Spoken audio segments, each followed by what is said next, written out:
اور اس کے ساتھ بہت زبردست گھر والے محبت کر رہے، پیار کر رہے. اب کوئی نہیں کہتا مکان لکھ دیں، اس کے ساتھ محبتیں ہیں، پیار ہے. تو آپ نے اسے کیا بتایا تھا؟ میں نے تو ایک قرآن پاک کی دعا تھی، ربنا ہب لنا من ازواجنا وذریاتنا قرۃ اعین واجعلنا للمتقین اماما. بس اصل میں بات یہ ہے، اس کے اندر اس وقت چونکہ درد تھا، ساری عمر کی کمائی اولاد تھی، ساری عمر کی کمائی گھر تھا، وہ درد تھا اور اس نے درد سے پڑھا. اور رب کو درد مطلوب ہے، الفاظ مطلوب نہیں ہے. ایک ہے الفاظ، ایک ہے درد. الفاظ میں برکت ہے، طاقت ہے، میں الفاظ کا انکار نہیں کرتا، لیکن اگر الفاظ کے ساتھ درد ہو پھر وہ الفاظ تیر بن جاتے ہیں اور جا کے نشانے پہ لگتے ہیں، اور جس کو کہتے ہیں کہ تیر نظر کا یہ اثر جس کو لگا شکار ہے. وہ طاقتور چیز ہے جو 7 نسلوں کو کھلاتی بھی ہے، پلاتی بھی ہے، سکون کی نیند سلاتی بھی ہے، اچھا لباس پہناتی بھی ہے، عزتوں کے تاج سر پہ رکھواتی بھی. نوری لقمہ اپنی زندگی کی ضرورت بنا لیں، پھر کیا ہوگا؟ سورۃ فاتحہ کی آیات 7 ہیں. اللہ 7 آسمان اور 7 زمین کی جتنی بھی برکات ہیں، برکات من السماوات والارض، اللہ 7 آسمان اور 7 زمین کی ساری برکات اس کو عطا کر دے گا، اور لوگوں کو پتہ ہی نہیں ہوگا کہ یہ بندہ کتنا مالدار ہے. روحانیت کی طاقت اور روحانیت میں کتنا آگے ہے کوئی پہچان بھی نہیں سکے گا کہ روحانیت میں یہ بندہ کتنا آگے ہے اور کتنا آگے سے آگے بڑھ گیا ہے، کسی کو علم بھی نہیں ہوگا. نوری لقمہ اپنی زندگی کی مجبوری بنا لے اور نوری لقمہ اپنی زندگی کی ضرورت بنا لے، پھر دیکھیں کمالات. کیوں؟ فرمائے جو سارے قرآن میں ہے، جو سارے قرآن میں ہے، جو سارے قرآن میں ہے، آنکھیں کھل جائیں. یہ سورۃ فاتحہ نماز کھانے کے دوران پڑھنے والا یہ اہل نظر میں ہے، اس کی نظر وسیع ہو جاتی. یہ اہل کشف ہوتے ہیں، ان کی دل کی آنکھیں کھل جاتی ہیں، یہ فرشتوں کو دیکھتے ہیں، یہ انسانوں کے دلوں میں جھانک لیتے ہیں، یہ کائنات کے راز پڑھ لیتے ہیں، کائنات کے راز پڑھ لیتے ہیں. یہ اللہ پاک ان کے سامنے جنات آنکھوں سے دکھاتا ہے، حتیٰ کہ یہاں تک کہ اللہ قبر کے راز بھی ان کے اوپر کھول دیتا ہے. نوری لقمے کا اثر یہ ہے، دل کی آنکھیں کھل جاتی ہیں، دل کی آنکھیں کھل جاتی ہیں، دل کی آنکھیں کھل جاتی ہیں. یہ نور لقمے کی تاثیر ہے. چہرے کی آنکھیں تو سب کے پاس ہیں، دل کی آنکھیں سب کے پاس نہیں. دل کی آنکھیں سب کے پاس نہیں، چہرے کی آنکھیں سب کے پاس ہیں، دل کی آنکھیں سب کے پاس نہیں. نوری لقمے کی یہ تاثیر ہے کہ دل کی آنکھیں کھل جاتی اور دل کی دنیا آباد اور دل کی دنیا شاد اور دل کا وہ بندہ بامراد بن جاتا ہے جو نوری لقمے اپنی زندگی میں شامل کرتا ہے. اور نوری لقمے سورۃ فاتحہ اور کتنی بار؟ اچھا، یہ سورۃ فاتحہ بیماریوں کا علاج. صحابہ کرام فرماتے ہم جا رہے تھے، کوئی ایک سردار تھا، اس کو بچھو نے کاٹ لیا اور اس کو چیخ رہا تھا بیچارہ. فرمایا سانپ کا کاٹا سوئے، بچھو کا کاٹا روئے. میرے پاس ایک سانپ کا کاٹا آیا تھا، غنودگی میں تھا، وہ بہت غنودگی میں سے سوتا تھا، اور میں نے کہا اس کو سونے نہ دے. خیال نہ کیا انہوں نے، ادھر سے ہٹا تو بندہ ختم ہو گیا، سانپ کا کاٹا. ہمارے ایک والد صاحب رحمۃ اللہ علیہ کے تھے ملک عبد الرحمن ڈوڈی، وہ لائے تھے، تو کہنے لگے اس بچھو کے کاٹے کا علاج صحابہ کرام نے 7 بار سورۃ فاتحہ پڑھ کے اس پہ دم کر اور وہ ٹھیک ہو گیا. اور میں جب سورۃ فاتحہ عرشوں سے زمین پہ آئی، نازل ہوئی، ایک گونج اٹھی، ایک آواز آئی، اور میں اللہ سے آج وہ چیز زمانے پہ زمین پہ نازل کی ہے جو اس سے پہلے کبھی آئی نہیں تھی اور جو اس کے بعد کبھی آئے گی نہیں. اس سے پہلے کبھی آئی نہیں تھی، اس کے بعد کبھی آئے گی. اور جب سورۃ فاتحہ نازل ہوئی، شیطان رویا، پیٹا، اپنا سر پہ راکھ ڈالی اور اتنا شور کیا کہ کاش کہ یہ سورۃ فاتحہ آئی ہے اور اگر آئی ہے تو واپس چلی جائے، اگر واپس نہیں گئی تو کسی کی زبان پہ نہ جائے، یعنی کوئی اس کو پڑھ نہ سکے، اگر پڑھے تو اس کا یقین نہ ملے۔ یقین سے پڑھنے والے کی دنیا بھی، آخرت بھی، رزق بھی، عزت بھی، صحت بھی، تونگری بھی، بادشاہت بھی، خوشیاں خوشحالیاں بھی یقین سے پڑھنے والے کو ملتی ہیں۔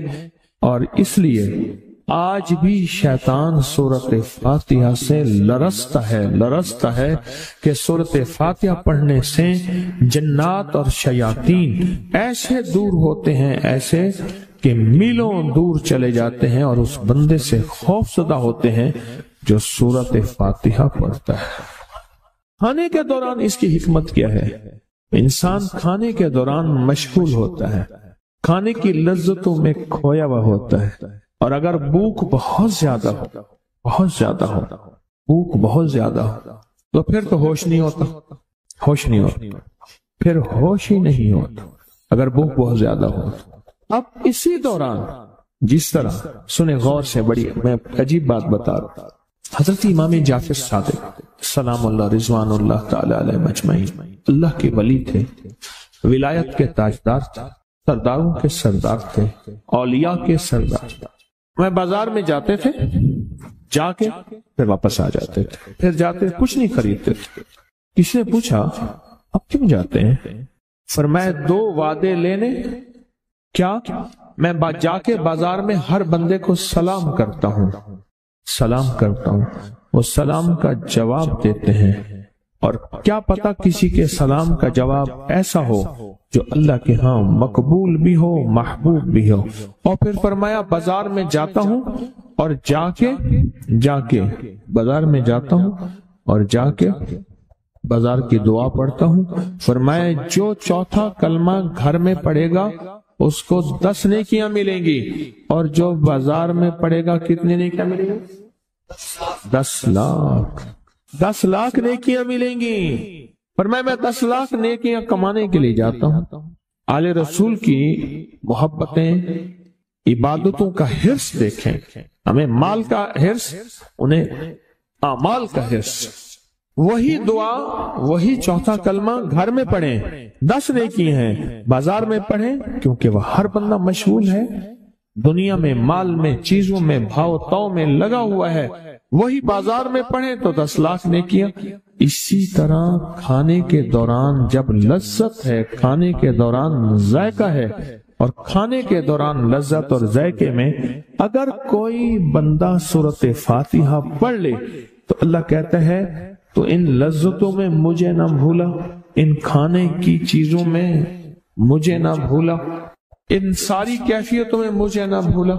اللہ خوش ہوتا ہے، اور پھر اللہ جل شانہ اسے 7 آسمان اور 7 زمین کی برکتیں حوالے کر دیتا ہے، اور جس کے پاس 7 آسمان 7 زمین کی برکتیں ہوں، یہ ساری عبادتیں کھانے کے دوران کوئی معنی نہیں رکھتی، پھر ایسی سمیٹ کے اللہ کائنات کو اسے دے دیتا ہے۔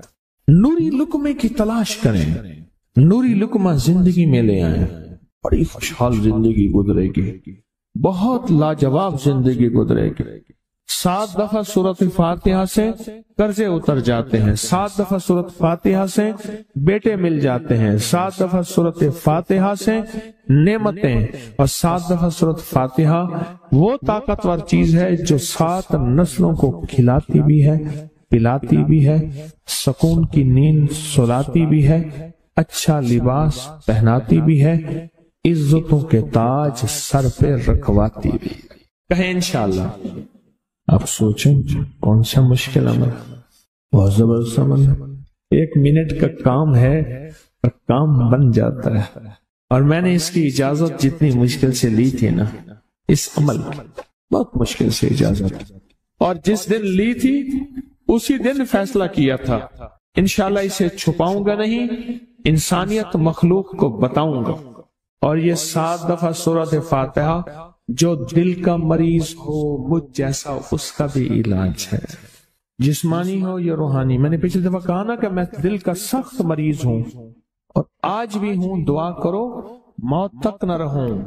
اور میں دل کا سخت روحانی مریض ہوں، جسمانی نہیں ہوں۔ میری پچھلی دفعہ کی وجہ سے پوری دنیا میں کوہرام مچا ہوا ہے کہ بابا گیا، جانا تو ہے، جانا تو لازم ہے۔ پچھلی دفعہ میں نے وہ کہہ دیا کہ میں دل کا سخت مریض ہوں، میرے لیے دعا کرو۔ وہ یہ مریض ہوں، روحانی مریض ہوں، روحانی مریض ہوں۔ تو یہ بیماری جو دل کی بیماری ہے نا، اس کا بھی علاج ہے، روحانی ہے یا جسمانی۔ جیسے میں دل کی روحانی بیماریوں کے بارے میں نے آپ کو کہا، میں سخت مریض ہوں دل کا، اللہ کرے اس کا مرض کا علاج ہو جائے۔ تو کھانا کھاتے ہوئے میرے دل کے لیے بھی آپ دعا کریں گے کہ اللہ بھی میرے دل کو ٹھیک کر دے، اللہ بھی ٹھیک کر دے۔ آپ مجھے بزرگ سمجھتے رہے اور اندر سے کام کھوکھلا ہو۔ یہ دل کی روحانی بیماریوں کا بھی علاج ہے، اور یہ جسم کی اور دل کی جسمانی بیماریوں کا بھی علاج ہے۔ یہ صحت مندی کا راز ہے۔ سورۃ فاتحہ ہے بابا، سورۃ فاتحہ، سورۃ فاتحہ۔ جو بندہ سورۃ فاتحہ پڑھتا ہے، ایک بار اللہ جل شانہ ان 7 آیات کی تاثیر اور طاقت اسے عطا فرماتے ہیں، اور 7 سمندروں میں جو غذا، رزق، طاقت اور قوت اللہ نے رکھی ہے، اس کا حصہ اس بندے کو دیتے ہیں جو صرف ایک بار سورۃ فاتحہ پڑھتا ہے۔ زندگی میں جب بھی کہیں مشکلیں آئی ہیں، جب بھی کہیں پریشانی آئی ہیں، جب بھی کہیں الجھنیں امت کو آئی ہیں، امت کو آئی ہیں، جب بھی کہیں اولاد نہیں ہے، رزق نہیں ہے، صحت نہیں ہے، عزت نہیں ہے، سکون نہیں ہے، چین نہیں ہے، راحت نہیں ہے، جادوؤں نے گھیر لیا، بندشوں نے تباہ کر دیا، حاسدین نے برباد کر دیا، مشکلوں نے سر چڑھ کے ہمیں جھکا دیا، حالات نے ہماری زندگی کو تنگ کر دیا۔ کوئی پریشانی کی ضرورت نہیں۔ مجھے کہنے لگے کہ ہمارے علاقے میں صاحب ہیں، بابا جی ہیں، کوئی بھی مشکل ہو وہ بیٹھ کے سورۃ قل ہو اللہ پڑھاتے ہیں۔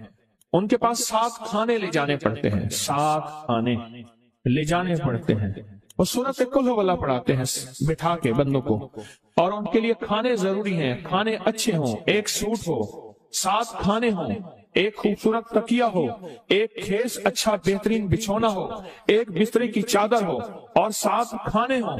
فرمایا وہ دیتے ہیں، لیتے ہیں، سورۃ قل ہو اللہ پڑھاتے ہیں، پھر بیٹھ کے دعا کرتے ہیں، بہت دیر تک دعا کرتے ہیں، لوگوں کی مشکلیں حل ہو جاتی ہیں، لوگوں کی پریشانیاں دور ہو جاتی ہیں۔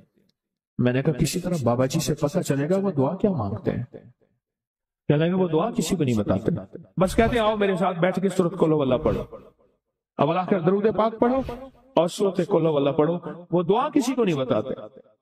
میں نے کہا کسی طرح پتہ کر وہ دعا کسی کو تجھے بتا دے۔ اس نے کہا پتہ کروں گا۔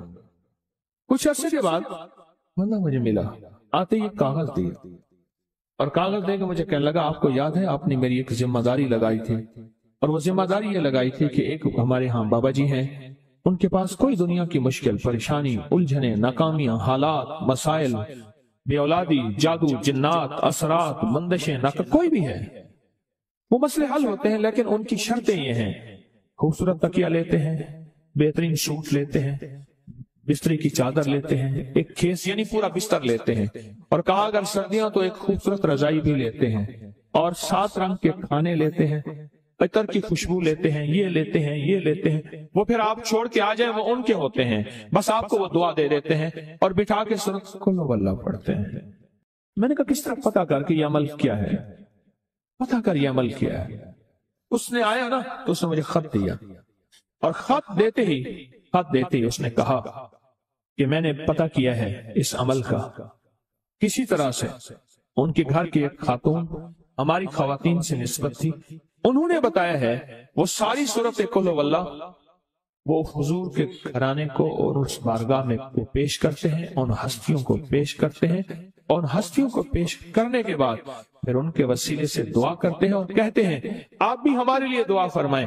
یہ کہنا شرک نہیں ہے، خیال کرنا، میں امت کو شرک پہ نہیں لگا رہا، بدعت پہ نہیں لگا رہا، میرے ساتھ ہر عمل کے بڑے بڑے حوالے ہیں، میرے ساتھ ہر عمل کی بڑی بڑی طاقتور لنکس اور ریفرنس ہیں، میں نہیں لگا رہا، میں ایک وعدہ کرتا ہوں اور ایک دعویٰ کرتا ہوں، لیکن وہ دعویٰ نہیں ہے نہ وعدہ ہے۔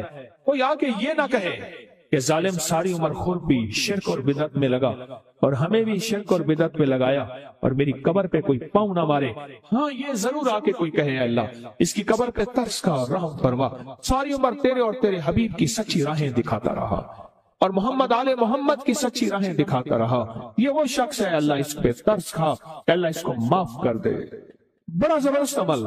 مجھے آ کے جب کاغذ دیا نا، کاغذ میں دیا تو انہوں نے کہا کہ خواتین کے ذریعے ہمیں جو پتہ چلا، اور وہ پتہ یہ چلا کہ موصوف حضور کے گھرانے کو یہ ساری سورت اخلاص، ساری سورت قل هو اللہ، یہ درود، یہ عمل ہدیہ کرتے ہیں اور حضور کے گھرانے کو ہدیہ کر کے پھر ہماری مشکل کی دعا کرتے ہیں اور بہت گڑ گڑا کے دعا کرتے ہیں اور پھر ان کو ہدیہ دے کے عرض کرتے ہیں آپ بھی ہمارے لیے دعا فرمائیں، اور بہت دیر تک پھر آمین کہتے ہیں، آمین۔ اور اس تصور کے ساتھ، یہ تصور ذرا غور سے سنیے گا توجہ سے، اس تصور کے ساتھ کہ وہ ہستیاں میرے لیے دعا کر رہی اور میں آمین کہہ رہا اور اللہ کی بارگاہ میں ان کی دعائیں قبول ہو رہی اور اللہ کی عرشوں پہ دعائیں پہنچ گئیں اور جبریل لے کر چلے گئے، اللہ کے حضور دعا رکھی گئی اور اللہ نے اپنی طاقت اور قدرت کی مہر قبولیت کی لگا دی۔ کہا یہ عمل ہے۔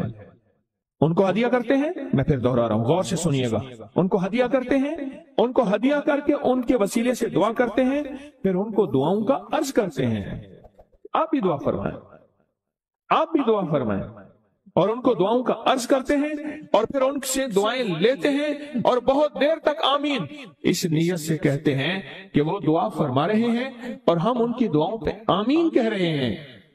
یہ ہمارے اکابر کا عمل ہے، یہ ہمارے بڑوں کا عمل ہے، یہ ہماری بڑی بڑی ہستیوں کے عمل ہیں۔ میں اس لیے کہہ رہا ہوں میری کوشش ہوگی کبھی آپ کو شرک اور بدعت پہ نہ لگاؤں، میں اس لیے کہہ رہا ہوں میری کوشش ہوگی امت کو وہ خیر کے عمل بتاؤں جو عموماً لوگ چھپا کے چلے جاتے ہیں، جو عموماً لوگ اپنے تک رکھتے ہیں۔ میری کوشش ہوگی میں نے آج تک حضور کے گھرانے کو ہدیہ پیش کیا ہو، میں نے آج تک حضور کے گھرانے کو تحفہ پیش کیا ہو، میں نے آج تک حضور کے گھرانے کو نذرانہ پیش کیا ہو اور حضور کے گھرانے کی طرف سے مجھے خالی ہاتھ لوٹایا گیا ہو۔ ممکن ہی نہیں، ممکن ہی نہیں کہ خالی ہاتھ لوٹایا گیا۔ حضور کے گھرانے کے ساتھ ساری کائنات کی محبتیں ہیں، حضور کے گھرانے کے ساتھ ساری کائنات کا تعلق ہے، اور یاد رکھنا انسان بعض اوقات اپنا غم برداشت کر جاتا ہے، اپنی اولاد کا غم برداشت نہیں کرتا، اور بعض اوقات اپنے معاملے میں معاف کر دیتا ہے، اولاد کے معاملے میں بہت غم دل کو کھا جاتا ہے۔ میرے حضور کے گھرانے کو جو ہدیہ دے گا، میرے حضور کے گھرانے کو جو تحفے دے گا، میرے حضور کے گھرانے کو جو اعمال دے گا، حضور کے گھرانے کو یہ ہدیے، یہ اعمال، یہ تحفے زندگی بھر اس کو سرنگو نہیں ہونے دیں گے، زندگی بھر اس کو ناکام نہیں ہونے دیں گے، اور زندگی بھر اس کو کامیاب۔